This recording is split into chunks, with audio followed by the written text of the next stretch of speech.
Assalamualaikum warahmatullahi wabarakatuh. Alhamdulillah malam hari ini kita dipertemukan kembali dalam keadaan sehat walafiat. Mudah-mudahan semuanya semakin sehat, panjang umur fi taatillah sehat walafiat, dan yang sakit diberi kesembuhan dan kesehatan. Amin, Allahumma amin. Malam hari ini saya mau ngajar simple, sederhana, dan tidak panjang. Tapi mudah-mudahan barokah. Biar majelis Seninnya istiqomah ya, biar majelis Seninnya istiqomah. Tentang masalah keistimewaan sholawat pada Nabi Muhammad Sallallahu Alaihi Wasallam. Kalau kita bicara keistimewaan sholawat pada baginda Muhammad SAW, maka kita semua paham keistimewaan sholawat itu sampai pada puncak yang tertinggi. Sampai pada puncak yang tertinggi. Kenapa? Karena yang merintah sholawat adalah langsung Allah Subhanahu wa ta'ala. Innallaha wa malaikatahu yusalluna 'alan nabi ya ayyuhalladzina amanu sallu 'alaihi wa sallimu taslima. Allahumma shalli wa sallim wa barik 'alaihi wa ala alihi washabbihi. Itu perintah dari Allah Ta'ala. Sesungguhnya Allah senantiasa bersalawat pada Nabi. Sesungguhnya malaikat-malaikat Allah senantiasa bersalawat pada Nabi Muhammad SAW. Hei orang-orang yang beriman. Jadi yang dipanggil sama Allah khusus. Enggak semuanya dipanggil. Makanya enggak semuanya dengar. Ya enggak semuanya dengar. Yang dengar nih minas su'ada darain. Orang yang dengar berarti orang yang sudah tercatat dalam ilmunya Allah. Orang yang bahagia dunia akhirat. Mudah-mudahan kita dan keluarga kita dan sahabat-sahabat kita dan orang-orang yang berbuat baik kepada kita termasuk di dalamnya. Amin, Allahumma amin. Sallu ala nabi. Allahumma salli wa sallim alaihi. Jadi kalau dengar panggilan Allah ini, kita masuk dalam kelompok ini. Ya ayyuhalladzina amanu. Allah yang memanggil, Allah yang memberikan label. Hei orang-orang yang beriman. Hendaknya kalian sallu alaihi wa sallimu taslima. Kalian sholawat dan salam sebanyak dan sebagus mungkin kepada Nabi Muhammad sallallahu alaihi wasallam. Sehingga kalau kita rajin sholawat karena mendengar ayat ini, berarti kita menjadi orang yang terhormat karena kita sudah mendapat julukan orang yang beriman menurut Allah Subhanahu wa ta'ala. Ya ayyuhalladzina amanu sallu alaihi wa sallimu taslima. Kemudian kita jawab Allahumma shalli wa sallim wa barik alaihi. Berarti kita termasuk orang yang dipanggil oleh Allah dengan panggilan hei orang-orang yang beriman. Berarti iman kita bukan sembarang iman. Karena itulah Al-Habib Ali bin Muhammad bin Husain Al-Habsyi dalam Maulid Simtud Durar menyatakan dengan lugas ya, menyatakan dengan lugas min khawasil mu'minin. Hanya orang-orang mukmin khusus itu yang dia hatinya tergerak untuk sholawat kepada Nabi Muhammad sallallahu alaihi wasallam. Jadi kalau kita tergerak sholawat kepada Rasulullah SAW ketika nama Rasulullah disebut, ketika kita duduk, ketika kita berdiri, ya ketika kita melakukan kebaikan, kita banyak sholawat pada Nabi Muhammad SAW, maka kita termasuk min khawasil mu'minin, kaum mukminin yang khusus. Pada kesempatan ini saya mau membahas satu hal saja, karena ini buku setebal ini, ya setebal ini isinya semua tentang fadilah sholawat. Dari para ulama, dari berbagai kitab. Bukan cuman omong kosong, bukan. Tapi omongannya ulama. Bukan omongannya orang yang duduk ngerumpi, bukan. Tapi omongannya ulama. Ucapan ulama itu sangat berarti. Akhir zaman ini kadang kita meremehkan ucapannya ulama. Maunya ucapannya Nabi. Oh kalau ucapan Nabi saya mau. Kalau kalamullah saya mau. Tapi kalau ucapan ulama enggak. Mau ada ucapan Nabi ngapain dengerin ucapan ulama. Nah ini pola pikir yang salah. Ya pola pikir yang salah. Karena ucapan ulama itu bagian dari ucapan Nabi Muhammad SAW. Al-ulama warathatul anbiya. Para ulama itu pewarisnya Nabi. Makanya ucapan ulama itu nilainya luar biasa. Petuahnya ulama itu nilainya luar biasa. Ilmunya ulama itu nilainya luar biasa. Kenapa? Karena dapat warisan dari baginda Muhammad sallallahu alaihi wasallam. Dan juga dari nabi-nabi yang lain.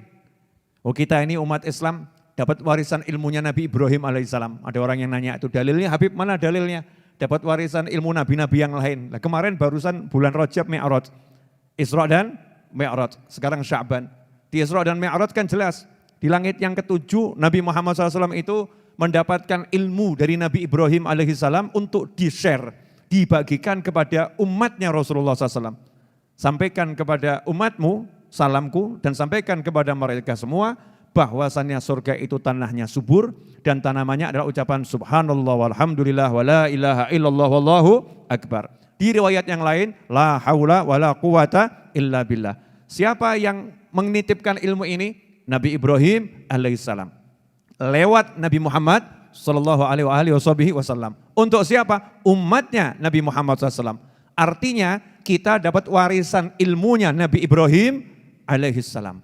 Jadi ada ilmu yang dapatnya itu dari warisan Nabi Ibrahim, dapatnya dari warisan Nabi Musa, dapatnya dari warisan Nabi Isa. Ada yang dari warisan Nabi Muhammad sallallahu alaihi wasallam.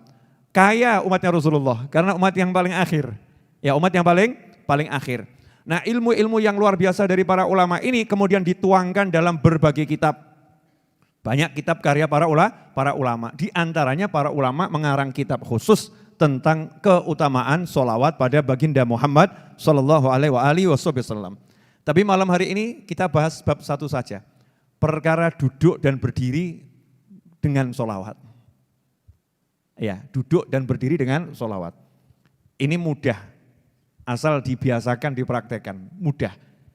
Tapi manfaatnya luar biasa, luar biasa. Dalam sebuah hadis yang diriwayatkan oleh Imam Nasai dan juga Toyalisi ya, dan juga Baihaqi, disebutkan bahwasanya baginda Muhammad SAW bersabda, "Majtama'a qaumun thumma tafarraqu an ghairi dzikrillah azza wajal wassalati 'alan nabi wassalatin 'alan nabi SAW illa qamu an antani jifah." Masya Allah, kama qala sallallahu.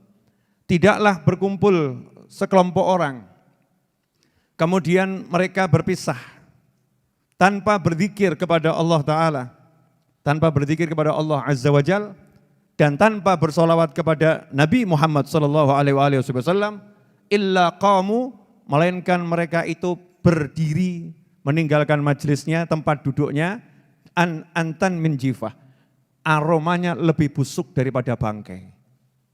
Naudzubillah min dzalik. Jadi kalau tadi kita duduk di warung, duduk di mall, ada restoran, kita duduk di rumah kita, di kursi-kursi kita, duduk di lantai-lantai, enggak ada zikirnya, enggak ada sholawatnya duduknya itu, maka aroma kita itu busuknya lebih daripada bangkai. Untung saja pakai masker semua ya. Ya, pakai masker. Tapi ini bukan masker ini. Kalau nggak bisa mencium aroma itu ya, memang hidung kita buntet secara ruhaniyah. Karena ruhani kita kotor hidungnya. Tapi orang-orang soleh, para wali Allah, hidungnya ini jernih. Maka kalau ada orang itu kurang zikir, kurang sholawat, aromanya antan min jifah, lebih busuk daripada bangkai. Cuman nggak bisa dimaskeri, kan repot juga ya. Repot nih orang-orang soleh kalau ketemu, ya mudah-mudahan kita nggak seperti itu. Kalau kita seperti itu, terganggu tuh orang-orang soleh dengan aroma kita. Makanya diajarkan oleh para ulama, kalau kalian mau duduk, ya baca Bismillahirrahmanirrahim, Allahumma sholli wa sallim ala Sayyidina Muhammadin wa ala alihi wa sahbihi, atau Bismillahirrahmanirrahim, sallallahu ala Muhammad. Bismillahirrahmanirrahim, Allahumma sholli ala Sayyidina Muhammad. Pokoknya Bismillah sholawat. Bismillah sholawat. Duduknya itu baca Bismillah, baca sholawat. Sehingga kita belum duduk, sudah mengawalinya dengan bismillah yang membawa berkah dan sholawat yang membawa barokah luar biasa. Nanti kalau bangun dari tempat duduk, disuruh baca bismillahirrahmanirrahim, sallallahu ala Muhammad atau Allahumma sholli ala sayyidina Muhammad, terserah sholawatnya apa. Dilanjut subhanakallahumma bihamdika asyhadu an la ilaha illa anta astaghfiruka wa atubu ilaik. Bangun yang seperti itu aromanya wangi. Ya, aromanya wangi. Makanya dikatakan sholawat itu kalau dibacakan di suatu tempat, tempatnya jadi harum. Dibacakan di suatu ruangan, ruangannya jadi harum. Kalau ruangannya harum, nanti rasa di hati nyaman. Saya mau nanya sama semuanya, kalau mencium aroma yang busuk itu artinya enak atau artinya enggak enak? Tergantung. Kalau udah terbiasa ya, enak-enak saja ya. Kalau udah terbiasa enak-enak saja. Mencium aroma tubuhnya yang enggak mandi 5 hari. Dia udah biasa, enggak bau, nyaman-nyaman saja. Yang di sampingnya kelenger. 5 hari enggak mandi itu. Aromanya Masya Allah. Yang di sampingnya ya, orangnya aktivitas, orangnya kerja, berpeluh keringat, kering, 5 hari enggak mandi. Dia enggak merasa apa-apa karena udah hidungnya berinteraksi dengan aroma busuknya sendiri. Sudah kebal. Tapi yang baru masuk, waduh, pingsan ini. Ini buat saya pingsan. Nah, sebagaimana aroma yang enggak enak itu mengganggu suasana hati, maka aroma yang enggak enak secara rohaniah akan mengganggu hati. Karena itu kalau hati kita enggak tenang, hati kita enggak tentram, hati kita kok sering kemurungsung di rumah atau di suatu ruangan, cek itu, ruangan itu, rumah itu sering dibuat zikir dan sholawat atau tidak. Kalau jarang dibuat zikir dan sholawat, tapi isinya cuma lagu-lagu yang enggak manfaat, drama-drama yang enggak jelas, ya wajar kalau ruangannya ya begitu. Ya wajar, secara rohaniah ruangannya seperti itu. Karena itu kita harus membuat diri kita dimanapun berada, membuat ruangan itu jadi indah karena kehadiran kita. Ruangan itu jadi harum karena kehadiran kita. Dengan apa? Dizikiri, disolawati. Bismillah, Allahumma sholli ala sayyidina Muhammad. Gampang atau susah itu? Gampang ya. Prakteknya? Brok, selesai. Brok, halo, iya, halo, bisa. Duduk langsung telepon 2 jam bisa. Duduk langsung update status bisa. Selfie, jepret. Ya, update status. Baru di kafe A, baru di restoran A. Cepret pemandangan indah, baru di tepi sungai, apa gitu ya, bisa. Tapi duduk kemudian langsung update status, sholawat dulu guys, enggak ada kita. Enggak ada, duduk sholawat dulu guys gitu. Sholawat dulu bro, enggak ada nih, duduk gitu enggak kita. Enggak mengajarkan pada diri kita dan orang lain seperti itu. Kita ini ya, jangan ngomong orang lain. Padahal mudah itu. Bangun dari duduk baca sholawat. Bangun, bismillah, Allahumma sholli ala sayyidina Muhammad. Kalau enggak dibiasakan nanti enggak bisa. Biasakan menghadirkan Rasul SAW ketika kamu mau duduk. Hadirkan Allah Tuhanmu ketika mau duduk. Hadirkan Rasulmu ketika mau duduk. Hadirkan Allah dan Nabimu ketika mau bangun. Diingat gitu ya dalam benak kita, oh saya punya Tuhan Allah, bismillah, minta tolong sama Allah nih mau duduk, biar selamat duduknya. Allahumma sholli ala sayyidina Muhammad, biar berkah, biar diterima nih permintaannya sama Allah, saya bawa nama Rasulullah. Biar enak tempat duduknya, biar barokah. Buka warung, kok warungnya kurang berkah, enggak pernah disolawatin. Diribahin iya, dinamimahin iya. Warungnya buat ngerumpi, warungnya buat jelek-jelekin orang, warungnya buat menyebutkan keburukan-keburukan orang. Ya jifah, aroma warungnya bangkai, busuk, bahkan lebih busuk daripada bangkai. Ngeri kan ya. Tapi kalau kita begitu masuk warung di mana kita jualan, kedai kita jualan, toko kita jualan, apapun itu tempat kita bekerja, duduk langsung bismillah dan sholawat, breng wangi. Aromanya harum. Apalagi dilanjutkan sambil baca sholawat 10 kali, ya sholawat 10 kali. Syukur-syukur kalau bisa sholawatnya semakin banyak.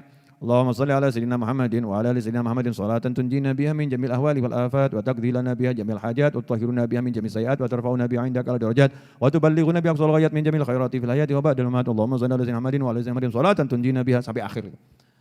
Gak kerasa, alhamdulillah sudah 20 kali saya sholawat munjiah. Itu satu kantor untung itu. Gara-gara satu orang kantornya harum. Ya gara-gara satu orang kantornya harum, wanginya luar biasa. Sehingga kalau orang soleh lewat situ, breng, wah harum ini. Ini dari mana nih aromanya? Dicari.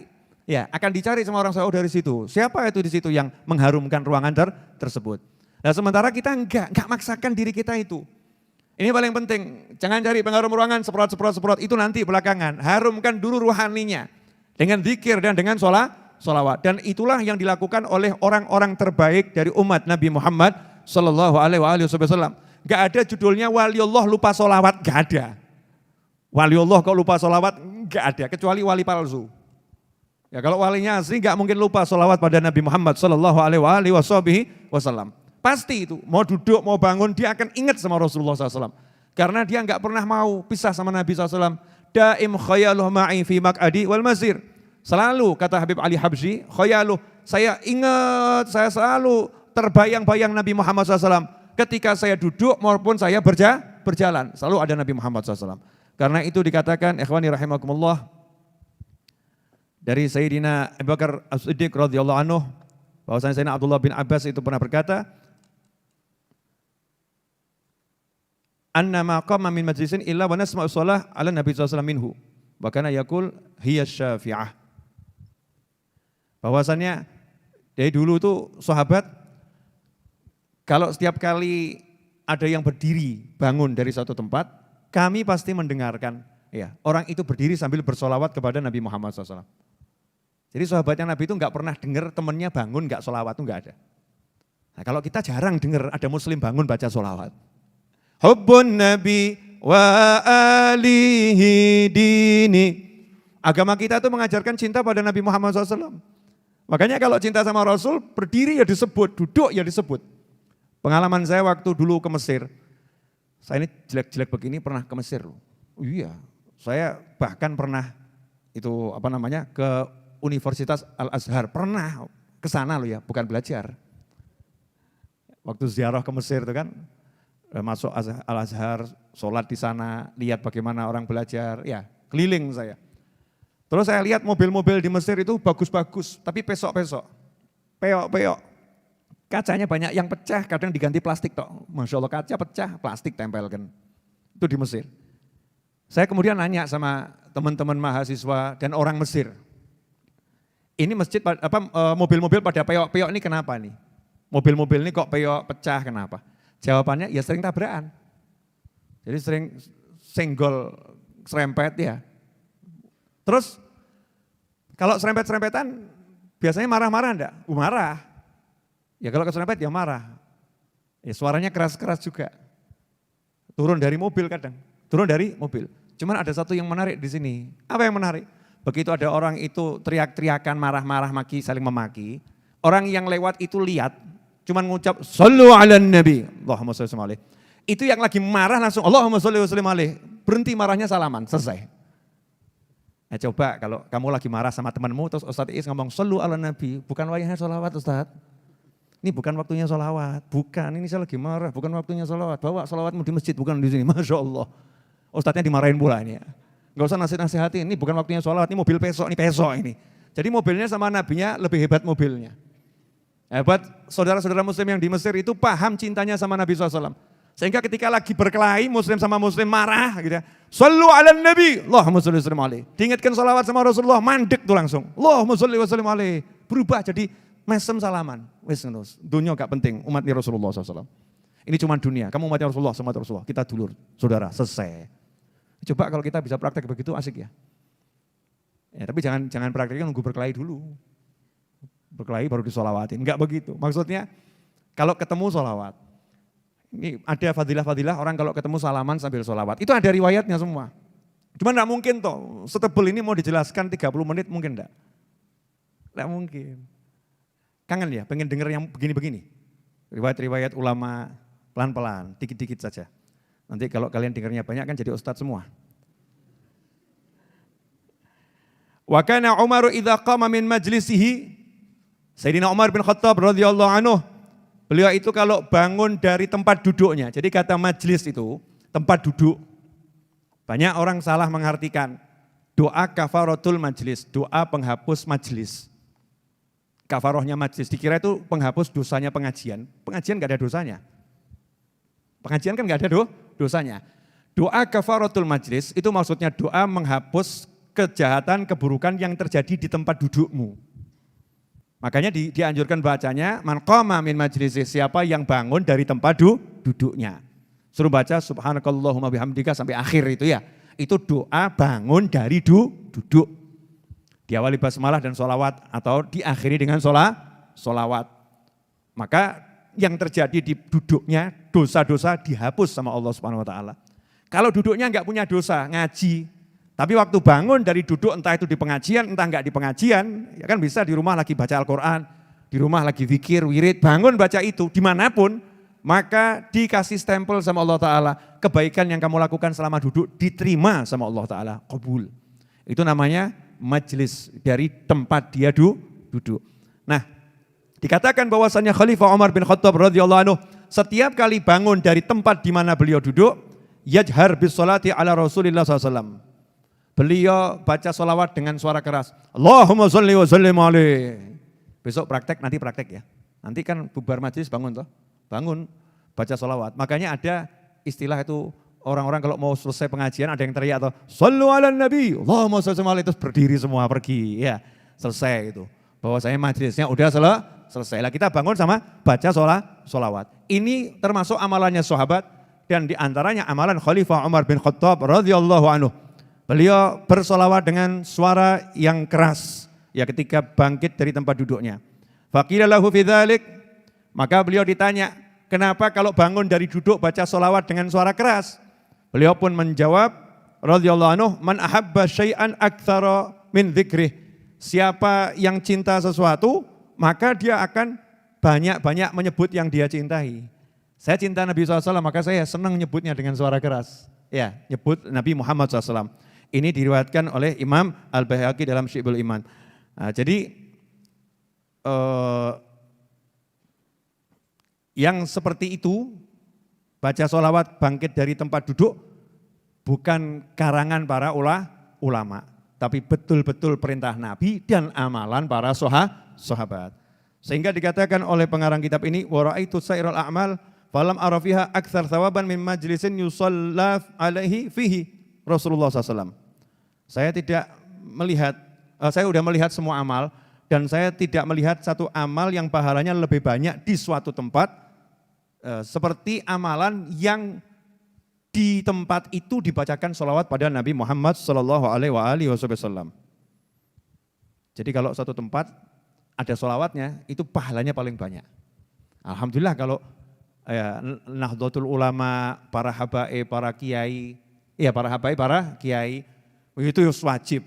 Mulai pakai sholawat, bubarnya ya baca sholawat ya. Doanya ditutup dengan sholawat, diawali dengan sholawat. Makanya kalau di Majelis Ar-Raudhah, selalu saya awali dengan surat Yasin dan baca sholawat. Biar apa? Ya kalau ilmunya enggak dapat, sholawatnya pasti dapat gitu. Ya kalau ilmunya kita ngantuk enggak dapat, tapi sholawatnya pasti dapat. Sholawat ini walaupun dalam keadaan bagaimanapun ya tetap sholawat. Ya pahalanya luar biasa, barokahnya luar biasa.